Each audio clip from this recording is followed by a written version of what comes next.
So it's really important to get the message out. We've been trying to use the website as a way to do this as well. But the important thing, and we really need to share tonight, is this is really about our kids. It's about their future, but it's also about the community's future. And when we say that, we mean that for our businesses, but also for the county in general for expansion purposes. So this is, it's about our kids, but it's about the future of this community. It was funny because even Mr. Collette shared with the group at Union, you know, a lot of people have always been jealous of Upshur County. When I came over here from not little, but bigger Fairmont Senior High School, and we'd come here for band competitions and the Strawberry Festival, because we came every year. We looked forward to that. My brothers, when they played ball, you never wanted to come to Upshur County because you didn't know if you were going to win, lose, or draw. You feared coming here in many respects. The high school was a high-performing high school. They had great musical programs. They had the great sports programs. They had a great educational program. Still do, but we can do more, and that's what an excess levy allows us to do. There are a few things that I just want to point out this evening, including that this is a continuation of the current levy. When we were at Union, one of the employees there shared these visuals, and she said, if you want to take them with you to your next one, you can. So this really is what you're currently paying right now on $100 of assessed value. Okay, it's really important to understand that's the assessed value, not appraised. Okay, for people who are selling homes, they want to make sure that their appraised value and that loan to value ratio is good. But this is not that. This is your actual amount that the assessor puts against you for $100. So this is class 2. So class 2. Mr. Parker, will you please help me again with what class 2 is? I'm sorry. Well, just for, I used to be the county administrator for 21 years and then down in Harrison. Class 2 property is your residence, any vehicles or anything like that you may have are class 2 properties. And then you have class 3 and 4. Class 3 is a rental property. If you rent, then your landlord has class 3 property, commercial properties, industrial properties, some minerals and mineral rights. And class 4 is the same as class 3, except it's located within the city limits. So those are the 3 different classifications of property. I always get those messed up, so thank you for your help. And this represents your property that you live in, as well as your cars. So it's 19 cents per $100 of the assessed value of that property. So I love this visual. I think it's wonderful. Then she also did one for the class 3 and 4, which is 32 cents. So she shows it for that assessed value. I thought this was a really neat idea. Because like she said, really 19 cents? That's nothing. 32 cents of it's nothing. So I really appreciated her sharing that, and I wanted to bring that with us this evening. So it kind of brings a little bit more realism to what we're asking our voters to do. Some things that we've done since we were here in March, we did put a calculator on our county website so that you can go in and put your assessed value in, and you could see what your tax bill would be. Mr. Zickafus, who is the county assessor, helped put that calculator together, shared the link, and we stuck it right up there on our webpage. We also have a frequently asked question document, and we have updated it, and I'll talk about a few of those things here in a few moments. And it also contains a breakdown of the levy funds.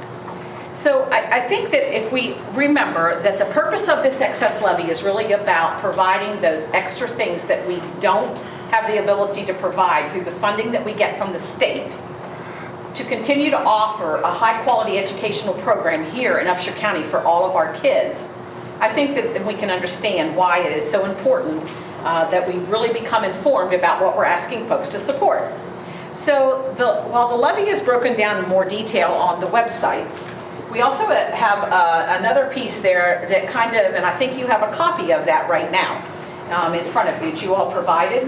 And it shows the breakdown of each of those purposes from those categories, including instructional programs, supplies, materials, and equipment. And then it breaks it down a little bit more so that you can see how this works. technology access and improvements, capital improvements and preventative maintenance, substitute employees, extracurricular activities and extended employment agreements, contracted services, student and community-related services, and then the community support for the county library. In our new frequently asked questions document, I have people who call me frequently or they send me messages, hey, it's out on social media, this, that, and the other. And what we're trying to do is we're trying to make sure that we share back out what we know in our situation, what the excess levy is calling for and how other funds are being expended. As you all are well aware, we did receive our FY23 audit. It was returned to us from the auditor's office, and there were 23 findings overall in that. Those are things that we continue to work on, and while some folks have said, well, some of the things you're asking for in the excess levy, they're required programs. They are required, but we don't receive the funding for them. Therefore, they get put into an excess levy so that we are able to continue to provide those. Some of those include summer school, alternative education, some transition programs that we do. We don't get the funding for those through the state aid funding formula. It's based on our enrollment. That's the only number they look to, is that full-time equivalent enrollment. So the other piece that I know some folks are still talking about is buildings, which is in a bond versus what is in a levy. And a levy goes directly to support instructional program pieces that we cannot fund through the general levy and the funding that we receive from the state. So the bonds, we're not doing one of those, and we're not trying to sneak a building in here. What is on the levy are the only things that we can collect money for. We can't change that.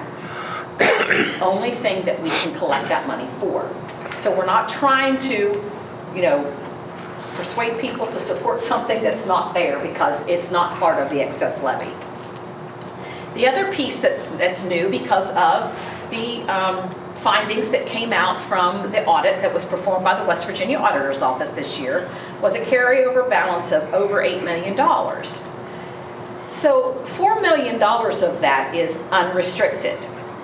The other 4 is restricted. It can only be spent in certain ways on certain things. So folks have asked, well, why can't this money be used to cover the needs in the excess levy? Well, here's why. We have the state that tells us and recommends that we carry, with our carryover, that we reserve 3 to 5% of the total expenditures and not touch it, have it in reserve, in case we have some catastrophic emergency that we would have to use that money to then replace a roof. Very expensive. Doors, windows, very expensive in entire buildings. That goes under the capital improvements, maintenance, preventative maintenance. So they try to help us out in that way. Upshur County has not always had that luxury. Just a few years ago, they were in a deficit and they did not have that kind of money to keep in the carryover for emergency needs, but that's not the case now. The excess levy is for 5 years. That $4 million would cover 1 year of those extra expenses, and we'd be right back where we were again. And if anything would happen, then we would really be in dire straits. So while we have that excess carryover, it's not really something that we can just go, okay, let's take it and let's make this. And that would be for 1 year only. And we don't know what carryover looks like until those financial audits are complete. So we didn't know what that was going to look like. Another question that's come out is about percentage of federal program monies that go towards various programs under the consolidated programs such as Title I, Title II, 3, 4, and 5. So when we look at what our preliminary allocation is into next year, Title I, 84% is coming out of what we're getting. Title II is getting 11%. Title IV is 5%, and Title III and 5, while they're not budget bound, they do have particular areas we can spend them in. Title III are for students who come into our community that English is not their first language. so it's not their native language. Then we get a small amount of money in that fund to help cover experiences and helping them to learn English and continue to help them move in their path to learning. Title V, there's various things that we can spend there, but we look at safety in a lot of ways and technology in both 4 and 5. So those are things, but we don't know what they are because they come after the fact. Then some folks were asking about, well, what funds make up the county school system budget? Well, Fund 11 is unrestricted unless we're told that they are restricted, and that's our general budget. That's just general current. That's that funding that we get based on our per pupils that are sitting in our seats every day or are participating in the county offered virtual school, because we do get funding for them as well. Then we have a Fund 61 that is restricted, and that's all of our grants, whether they're state or federal. We also have a Fund 51, which is restricted, and that's capital projects funds. I know in our last gathering, we had a gentleman ask, well, if you've got that, then why do you need this? It only covers so much. We only get a certain percentage, and they come in block grants now, not like they used to come in just single funding sources, and it covers a lot of different areas for that. And then we have a Fund 71, which is restricted, and that is the piece that the county was cited for in the takeover, because that included the federal funding that was received during the COVID timeframe, that you have to have it all expended by this coming September. So that is the Federal Stimulus and Stabilization Fund. So one of the things we've been trying to do at our board meetings monthly is sharing out what revenues did we take in and what were our expenditures. I have it broken down, and the board members do get to see that. So after July 1st, we're going to start posting that so that the general public can see that. Putting this levy in place after May 14th, because it'll go into place, of course, July 1, what we're also going to do is we're going to create, because it exists, but it's never been used here, there is a separate fund number that can be attached to the excess levy, so that monthly we can report out and show the public exactly how we're spending that money. I really think that that will go a long way in helping everyone understand, here is where the money went, here's how much that did, and we can also show how it declines throughout the school year, starting with the budget that's there, and then, okay, so in July we spent this on that, and go down through. I think that will make the public feel better about seeing where that money is actually going, as well as posting how we have the budget working on those revenues and our expenditures just in the general budget as we present it. We're in budget time right now. I did have Sarah Wills, who was our treasurer, prepare a budget with the excess levy passing, but I also had to prepare one with it not passing. As you can well imagine, they look very different. They look very different. If you've ever been in a county that doesn't have a levy, you don't see their buses bringing teams to things. You don't see a lot of extra things going on for their students. They're providing all the supplies for their kids. The board itself is not always able to buy all those ancillary materials that might come with an adoption that we go through for math, science, social studies, ELA. Those things after the free stops, we have to be able to provide the funding for that. Some of us are fortunate that we have the funding right now that we can continue to update technology. I thought it was great in our last meeting when Mr. Collette shared that, it changes. I mean, it's changing while we're sitting here. Yes. And in order for us to keep up and really keep our kids in line with those changes, we've got to have that funding to be able to do those things. So we started back in March here, and we're back with some new information, and would love to take any questions that you all may have that may have come to you since we were together back in March, or any of the other opportunities that you may have been in when I was out speaking. And I'll certainly give Mr. Collette a chance to say anything he would like to add. You stole my thunder. The only thing I'll say is this, things to consider. One of the things we haven't talked about a whole lot, and I don't want to cause a big controversy, but class sizes. Our class sizes are not that big. Other counties I've worked in, it's a lot cheaper to pack a class and pay overages in elementary and have high school classes of 29 to 35. And I've had classes as a principal where, we had to meet in the auditorium because they had 45 kids. And that's because it's not that we didn't want another teacher, we couldn't afford to buy another teacher. That's just the reality of it. So those are just a few minor things, but things that we take for granted. When you don't have things like the excess levy, when I was in one of my previous jobs, I had to go down and shovel snow out of the entrance of the building because the custodians had to clear the rest of it. There was no hiring of snow removal. We couldn't afford that. There was no paying to have our grass mowed. Maintenance went around and did the big stuff, and our custodians did the small stuff. So we have a lot of things here that get done automatically that we often forget about that allows a lot of other things to happen, because I think our buildings are in very, very beautiful shape. When we walk through all of our facilities, from the custodians to our maintenance guys, they do a great job of keeping that stuff up. Well, that happens because there's a summertime paint crew. Well, that costs a lot of money to employ 12 people and a foreman to come and do that for something. And so those are things you start thinking about having to cut. And then your building doesn't get painted on the inside for 12 or 13 years. It starts to look different. So I don't mean to be gloom and doom or sound like we're threatening, because that always is what comes out of those types of conversations. That is not at all the intent. The intent is sometimes you don't know what you have till you don't have it.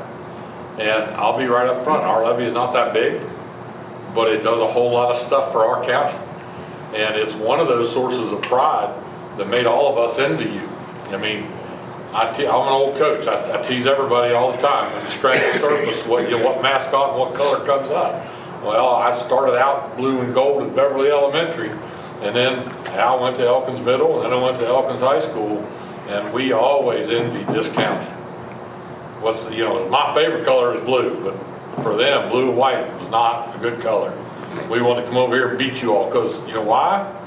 You had more than we did. We didn't like that, so we just tried to be meaner. And that's just the reality of it. It's always been that way.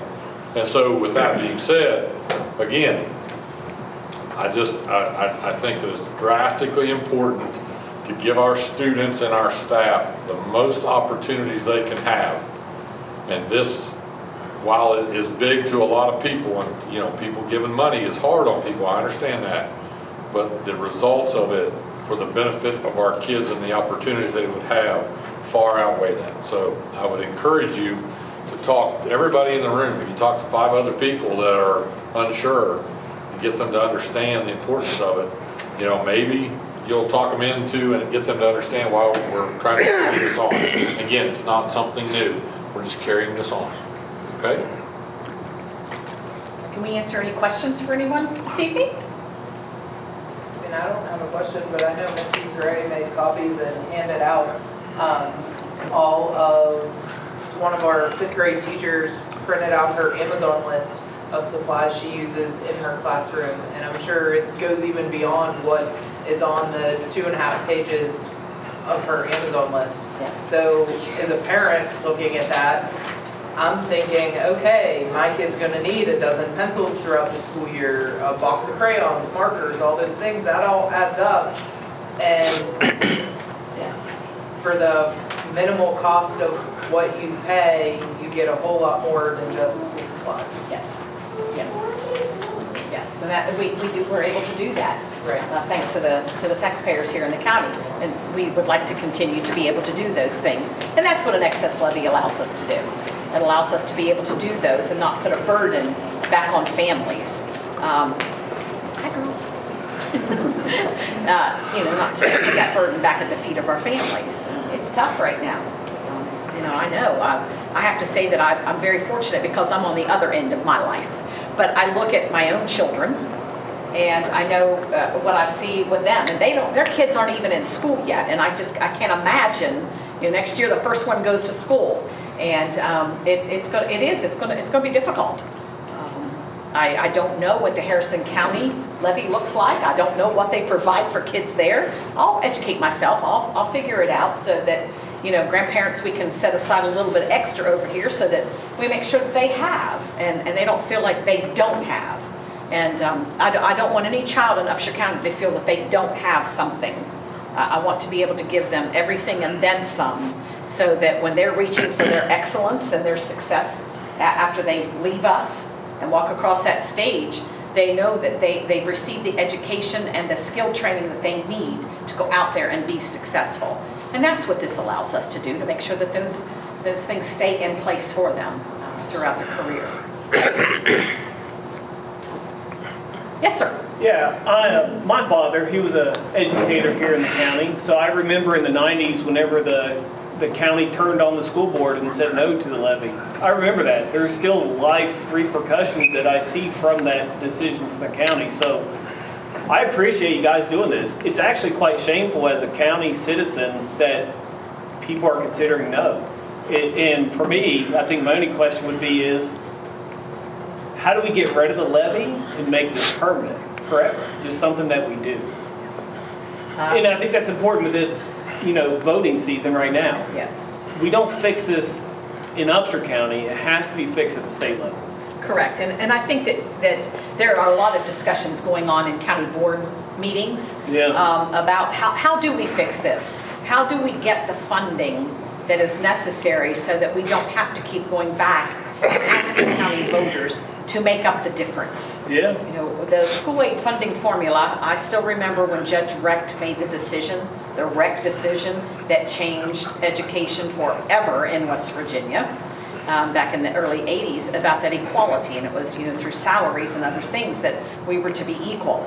We've never really balanced and gotten that. Everyone's worked towards that, but it did not help us not have to continue to put this before our voters. And I agree. Let's figure out how do we do this without having to go and place that burden. Yeah, on even the burden taxpayers. of renewal for the effort you guys have to put together is probably a percentage of what the outcome of a past levy would be. So, Yes. yeah, Yes. ask for more. I'd be fine with that. Well, thank you.